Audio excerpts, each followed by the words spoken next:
बिस्मिल्लाहिर्रहमानिर्रहीम। अस्सलाम वालेकुम डियर स्टूडेंट्स। MTH 621 स्प्रिंग 2022 की असाइनमेंट नंबर 2 की अनाउंसमेंट हो चुकी है। इसकी जो लास्ट डेट है वो 15 जुलाई 2022 है सबमिट करवाने की। इसके टोटल मार्क्स 20 हैं। तो मैं आपका क्वेश्चन नंबर 1 का सलूशन लेकर आया हूँ। डियर स्टूडेंट्स, जो क्वेश्चन नंबर 1 है उसके अंदर है find the radius of convergence of the power series summation n raise to power n over n factorial x plus 2 की पावर n। ये पावर सीरीज़ है, हमने इसका radius of convergence find out करना है।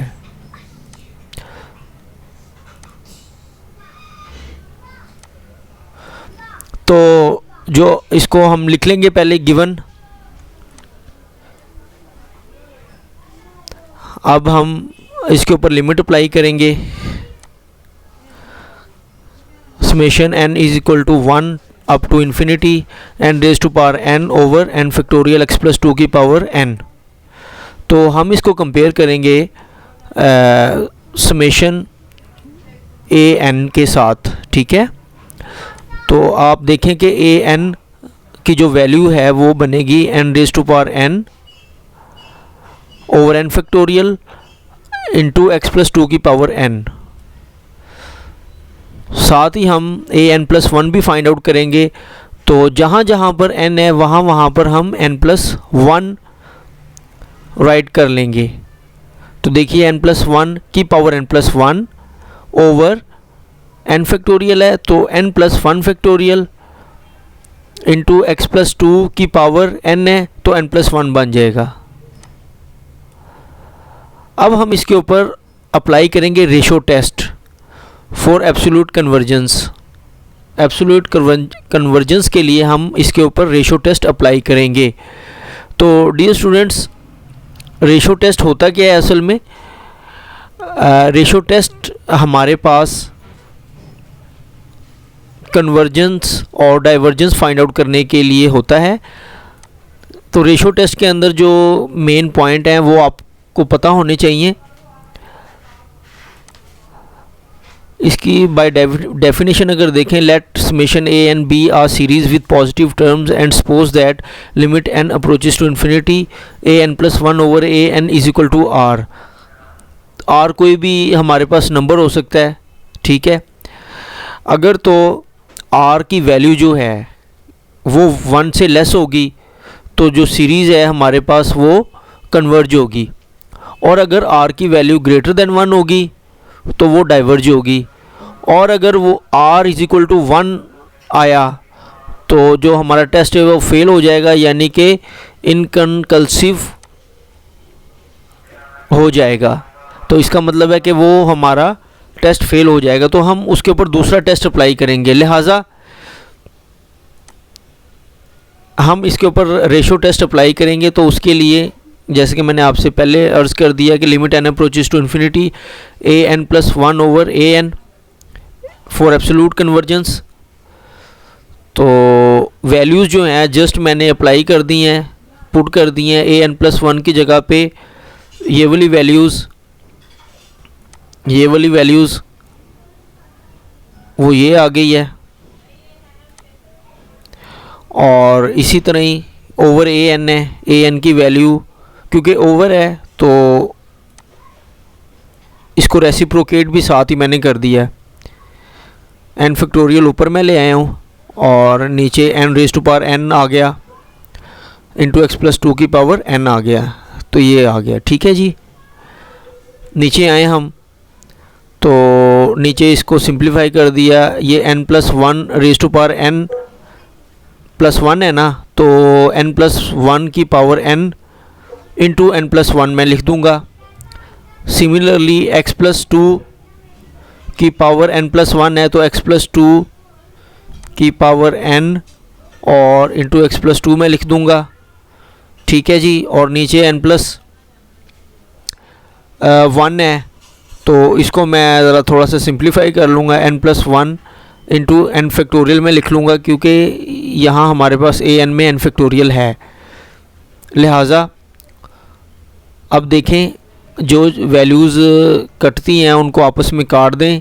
तो ये देखिए ये n फैक्टोरियल है, ये इस n फैक्टोरियल के साथ कट जाएगा, और ये n+1 है, ये इस n+1 के साथ कट जाएगा, और ये x+2 की पावर n है, ये x+2 की पावर n के साथ कट जाएगा। ठीक है जी। तो बाकी जो रिमेनिंग टर्म्स हैं वो n+1 की पावर n इंटू x+2 ये वाला, और ओवर 1 है क्योंकि सारा कुछ कट चुका है नीचे से, इंटू 1/n⁻n आ गया। ठीक है जी, हमारे पास ये वाली वैल्यू बची। अब ये जो n+1 है और ये नीचे n⁻n है, तो मैं इसको यहाँ पर लिखा रहने देता हूँ, और इंटू x+2 जो है वो ये मेरे पास आ गया है। अब इसको मैं ज़रा तरतीब के साथ लिख लेता हूँ, m+1/n, क्योंकि उसकी भी पावर n है और नीचे नोमिनेटर की भी पावर n है और डिनोमिनेटर की भी पावर n है, तो n+1/n whole raise to power n into x+2 आ गया जी। ठीक है। अब ये जो x+2 है इसको मैं बाहर ले लेता हूँ, और into 1+1/n raise to power n आ गया। ठीक है, क्योंकि एंटी एलसीएम लिया मैंने, इस n को, नीचे वाले n को इस n के साथ अलहदा लिखा और इस 1 के साथ अलहदा लिखा, तो सिंप्लीफिकेशन करने के बाद 1+1/n की पावर n मेरे पास आ गई। ठीक है। अब ये जो x+2 है इसको मैं बाहर ले लेता हूँ, ये x+2 मैं बाहर ले आया और लिमिट मैं अंदर अप्लाई कर देता हूँ, limit n approaches to infinity into 1+1/n की पावर n। ठीक है जी, आपने अपनी पिछली क्लासेस में पढ़ लिया है, सेकंड ईयर मैथ्स में लिमिट वाला जो चैप्टर था आपका, कि limit n approaches to infinity जो होता है इंटू 1+1/n की पावर n, वो e के इक्वल होता है जी। ठीक है। तो अब the given power series will converge when, तो कन्वर्जेंस का मैंने आपको बताया था कि जब वो r जो है वो <1 होगा ना, तो फिर कन्वर्ज होगा। ठीक है, the series converges if r <1। तो आइए उस कंडीशन की तरफ, the given power series will converge when x+2 into e <1, फिर ये कन्वर्ज होगा। अब ये जो e है दोनों तरफ डिवाइड किया e के साथ, तो ये यहाँ ये वाली वैल्यू है x+2 <1/e। अब हम इसको कंपेयर करेंगे इसके साथ, x+-a mod r, तो ये जो r है, r की वैल्यू 1/e है। ठीक है। तो डियर स्टूडेंट्स, ये है हमारे पास रेडियस ऑफ कन्वर्जेंस, जो कि हमारा रिक्वायर्ड आंसर है। तो उम्मीद है कि आपको ये सारा क्वेश्चन समझ आ गया होगा।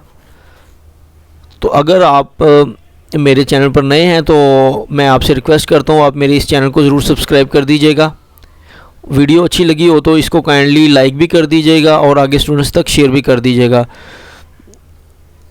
मैं दूसरा जो क्वेश्चन है उसका सलूशन मैं इंशाल्लाह ताला ले आऊँगा जल्द, because the shortage of time मैं उसको सॉल्व नहीं कर सका, तो इंशाल्लाह ताला बहुत जल्द मैं आपको क्वेश्चन नंबर 2 भी सॉल्व करके दे दूँगा। अल्लाह पाक हम सब का हामी नासिर हो। अस्सलामु अलैकुम वरहमतुल्लाह।